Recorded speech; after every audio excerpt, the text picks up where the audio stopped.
Hello everyone.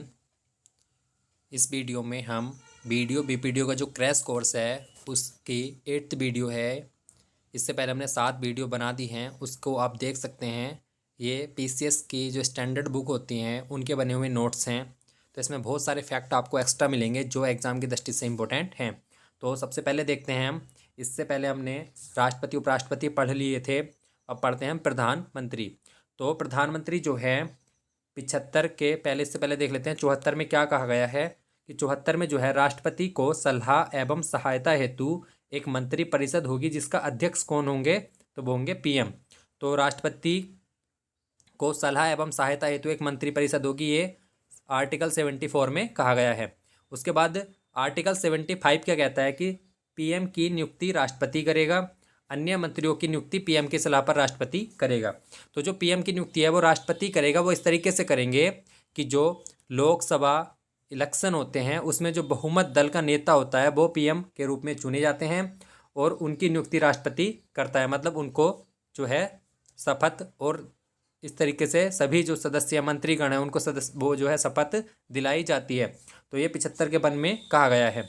अब इसमें देख लेते हैं कि मंत्रिमंडल और मंत्री परिषदों की सभी बैठक जो होती हैं उनकी अध्यक्षता कौन करते हैं, पीएम करते हैं। पीएम की मृत्यु पर जो है सरकार स्वतः विघटित हो जाती है, जबकि मंत्री की मृत्यु पर कोई फर्क नहीं पड़ता। तो जो प्रधानमंत्री है, अगर प्रधानमंत्री की आकस्मिक मृत्यु हो जाती है कार्यकाल पूरा होने से पहले, तो जो लोकसभा है वो जो सरकार है वो पूरी विघटित हो जाएगी। लेकिन किसी अन्य मंत्री की अगर ऐसी मृत्यु हो जाती है तो उस पर कोई फर्क नहीं पड़ता। तो इसलिए प्रधानमंत्री की मृत्यु हो जाने पर जो है सरकार स्वतः विघटित हो जाएगी।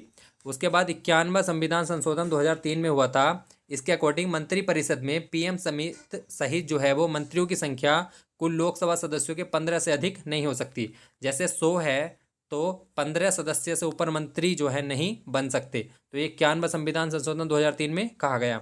75 का 2 क्या कहता है आर्टिकल, मंत्री जो है राष्ट्रपति के प्रसाद पर्यंत धारण करेंगे। तो जो मंत्री परिषद होते हैं वो व्यक्तिगत रूप से राष्ट्रपति के लिए उत्तरदायी है, जबकि सामूहिक रूप से जो है वो लोकसभा के प्रति उत्तरदायी होती हैं। तो ये इंपॉर्टेंट है।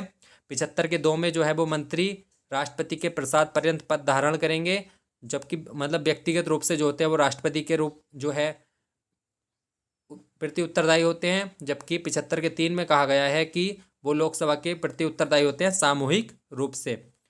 75 के 4 में कहा गया है कि पीएम सहित प्रत्येक मंत्री को राष्ट्रपति के सामने गोपनीयता की शपथ लेनी पड़ती है। तो पीएम और जो अन्य मंत्री होते हैं वो राष्ट्रपति के सामने गोपनीयता की शपथ लेते हैं। यह आर्टिकल 75 के 4 में कहा गया है।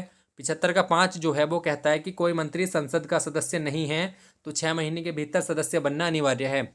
ये इस प्रकार से है जैसे किसी व्यक्ति को मंत्री बना दिया लेकिन वो राज्यसभा और लोकसभा का कोई किसी भी सदन का सदस्य नहीं है, तो 6 माह के भीतर जो है वो अन्य जैसे कोई सीट खाली करवाते हैं, उसके बाद उस पर वो इलेक्शन लड़ता है, वहाँ से जीतते हैं, तो वहाँ से सदस्य बनना जरूरी है। तो ये इंपॉर्टेंट है 75 के 5 में।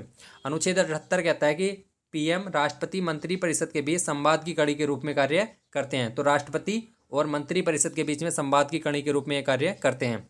प्रधानमंत्री अध्यक्ष किस किस के होते हैं, नीति आयोग के अध्यक्ष होते हैं प्रधानमंत्री, राष्ट्रीय विकास परिषद के अध्यक्ष होते हैं, राष्ट्रीय एकता परिषद के, अंतर्राज्य परिषद के, राष्ट्रीय जल संसाधन परिषद के अध्यक्ष प्रधानमंत्री होते हैं।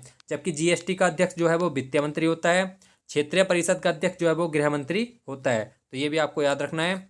आगे देखते हैं प्रधानमंत्री में जो है सबसे बड़ा कार्यकाल जो है वो जवाहरलाल नेहरू जी का रहा, 16 साल 9 महीने का। सबसे पहली महिला जो प्रधानमंत्री होती थी श्रीमती इंदिरा गांधी, राज्यसभा सदस्य भी रही हैं। प्रथम गैर कांग्रेसी मोरारजी देसाई बने थे। अविश्वास प्रस्ताव द्वारा हटाए जाने वाले पहले पीएम कौन थे, तो वो थे विश्वनाथ प्रताप सिंह। लोकसभा में कभी उपस्थित नहीं हुए वो थे चौधरी चरण सिंह। तो ये जो प्रधानमंत्री कुछ स्पेशल था इनके लिए। मंत्रियों की श्रेणी की बात करें तो मंत्री जो है वो 3 प्रकार के होते हैं, कैबिनेट मंत्री, राज्य मंत्री और उप मंत्री। 44वें संविधान संशोधन 1978 से अनुच्छेद 352 में ये शब्द जो है शामिल किया गया, कैबिनेट मंत्री। राज्य मंत्री जो है ये 2 प्रकार के होते हैं, स्वतंत्र प्रभार वाले और जिनके पास स्वतंत्र प्रभार नहीं होता। तीसरे प्रकार के जो मंत्री होते हैं वो होते हैं उप मंत्री। तो ये मंत्रियों के प्रकार थे। आगे बात करते हैं संघीय विधायिका। इसमें कौन कौन से होते हैं, तो इसमें ये 3 जो संसद होती है वो 3 उससे मिलकर बनती है, राज्यसभा, राष्ट्रपति और लोकसभा। संसद का वर्णन आर्टिकल 79 में है, 79, राज्यसभा का 80 में है, लोकसभा का 81 में है। तो इसमें देख लेते हैं। याद करने की ट्रिक है, सरला के नाम से आप याद रख सकते हैं। से संसद, र से राज्यसभा, ला से लोकसभा हो गया। भाग 5 इसका वर्णन है। अनुच्छेद 1979 से लेके 122 तक जो है संघीय विधायिका के बारे में हम पढ़ेंगे। तो सबसे पहले बात करते हैं, राज्यसभा जो है वो उच्च सदन है, जबकि लोकसभा क्या है, वो निम्न सदन है। राष्ट्रपति के लिए हमने पिछली वीडियो में हमने पढ़ लिया था, उसको आप देख सकते हैं। इसमें हम राज्यसभा लोकसभा के बारे में पढ़ेंगे।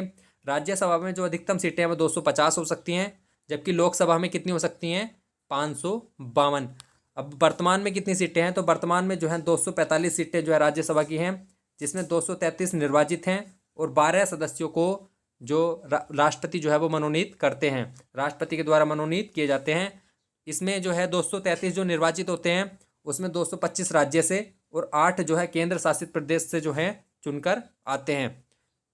अब लोकसभा की बात करें तो लोकसभा में अधिकतम सीटें हो सकती हैं 552 में जो है 530 राज्य से, संघ शासित प्रदेश से 20 और 2 जो है वो मनोनीत किए जाते थे एल्गो इंडियन से, जिसको 104वें संविधान संशोधन द्वारा उनका मनोनयन अब रद्द कर दिया है।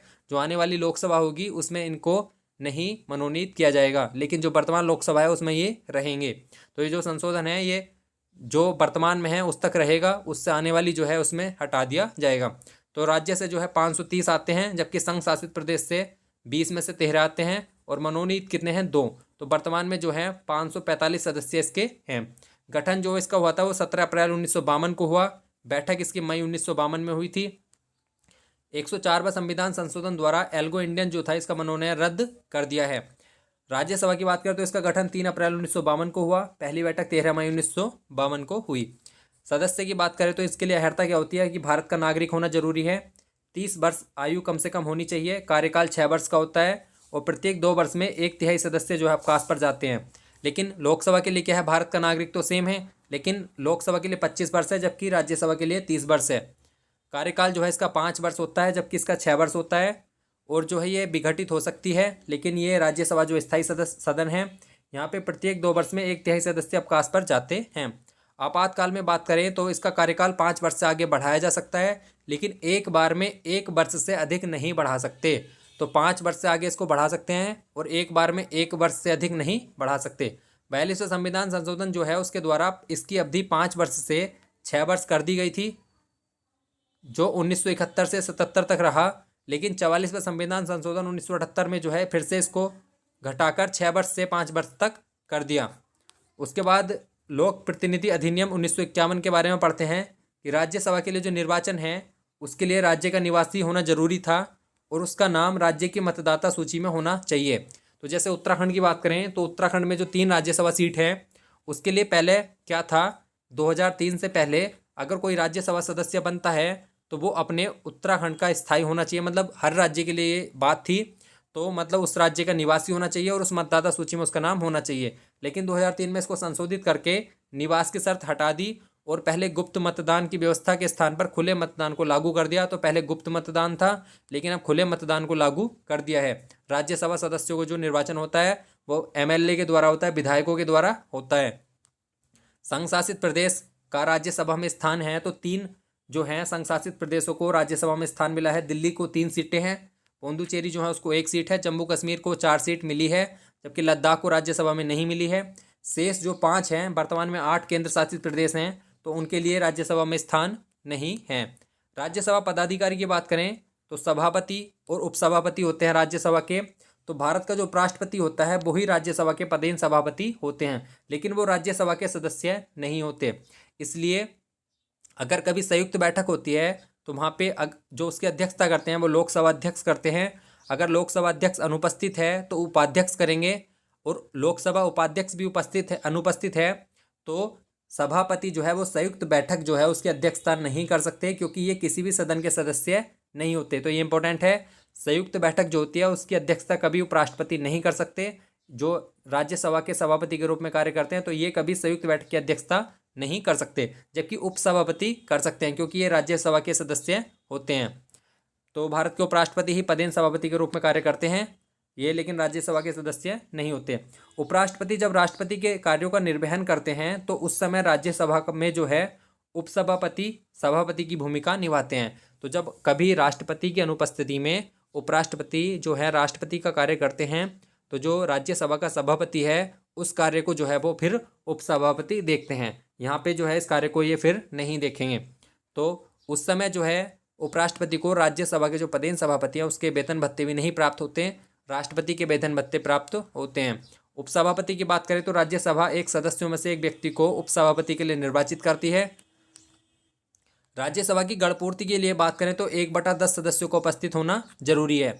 राज्यसभा सदस्य की पेंशन का संविधान में उल्लेख नहीं है, लेकिन संसद ने अपने सदस्यों को पेंशन देने का प्रावधान किया हुआ है। राज्यसभा के कार्य शक्ति कौन कौन सी है? तो वित्तीय विधेयक, धन विधेयक सिर्फ लोकसभा में पेश किए जाते हैं, लेकिन साधारण विधेयक और संविधान संशोधन विधेयक पर लोकसभा का समानाधिकार है। तो इन दोनों को जो है लोकसभा में पेश किया जाता है, जबकि साधारण विधेयक और संविधान संशोधन विधेयक जो है लोकसभा के समान अधिकार हैं। लेकिन वित्तीय विधेयक में भी 2 पार्ट होते हैं, 117 का 1 और 117 का 3। तो 117 1 जो है इस पे केवल लोकसभा का अधिकार है, लेकिन इस पे जो है दोनों का अधिकार है, लोकसभा और राज्यसभा दोनों का अधिकार इस पे है।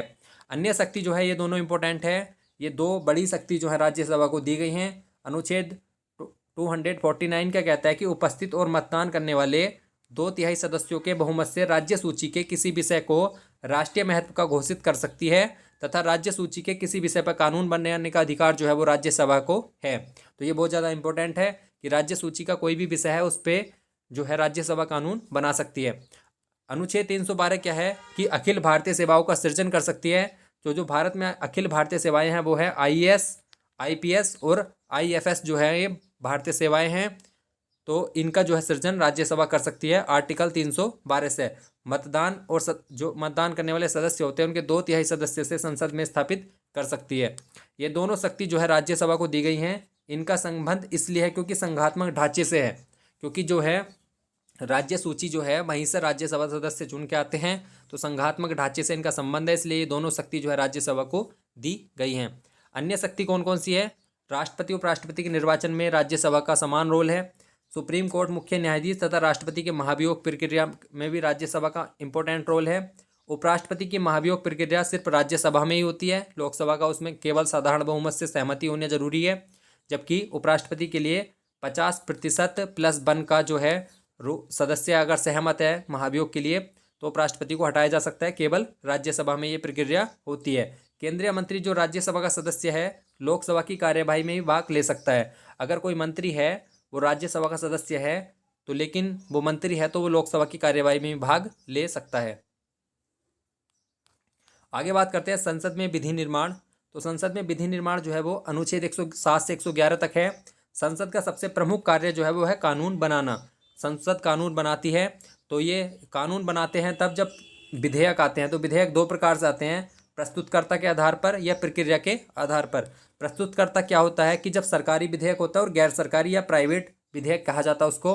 तो सरकारी विधेयक किसको कहा जाता है? जो मंत्री द्वारा पेश किए जाते हैं। तो जो कैबिनेट मंत्री होती हैं, कोई भी मंत्री है उसके द्वारा अगर पेश किया जाता है तो वो सरकारी विधेयक होता है। जबकि मंत्रियों के अलावा अगर कोई सदस्य है संसद का वो पेश करता है तो उसे हम प्राइवेट या गैर सरकारी विधेयक कहते हैं। इसके अलावा प्रक्रिया के आधार पर ये 4 प्रकार के होते हैं। साधारण विधेयक जो अन्य 3 से भिन्न है वो साधारण विधेयक में आता है, जबकि धन विधेयक आर्टिकल 110 में, वित्तीय विधेयक 117 में और संविधान संशोधन विधेयक में अनुच्छेद 368 के तहत की प्रक्रिया अपनाई गई है। इसमें जो है संयुक्त बैठक साधारण विधेयक और वित्तीय विधेयक पर बुलाई जा सकती है, लेकिन धन विधेयक और संविधान संशोधन विधेयक पर जो है संयुक्त बैठक नहीं बुलाई जा सकती। ये भी इंपॉर्टेंट प्रश्न है। साधारण विधेयक जो है वो किसी भी सदन में प्रस्तुत किया जा सकता है। तो देखते हैं संसद के प्रमुख नेता। सदन का नेता जो है वो संविधान में चर्चा नहीं होती। सदन का जो नेता है वो PM होते हैं, इसकी संविधान में चर्चा नहीं है। विपक्ष का नेता जो है वो इस प्रकार है कि जो विपक्ष है कुल सदस्यों का 10% से अधिक अगर मत उसने प्राप्त किए हैं, मतलब जो विपक्षी दल है उसने अगर 10% से अधिक जो है मत प्राप्त किए हैं या 10% से अधिक सदस्य उसके साइड हैं तो वो विपक्ष का नेता घोषित किया जा सकता है। तो 1977 में इसको वैधानिक मान्यता मिली थी। 1977 में सबसे बड़े दल विपक्ष के नेता को कहा जाता है, मतलब जो विपक्ष में दल होते हैं उनमें से सबसे बड़ा जो होता है वो विपक्ष का नेता कहलाता है। सचेतक क्या होता है कि सचेतक जो है प्रत्येक दल एक व्यक्ति को सचेतक के रूप में नियुक्त करता है। तो जितने भी संसद में दल होते हैं वो अपने अपने दलों में एक व्यक्ति को ऐसा नियुक्त करते हैं जो सभी सदस्यों को अनुशासित में रखता है, तो उसे कहते हैं हम सचेतक। अब विधेयक की बात कर लेते हैं। विधेयक जो है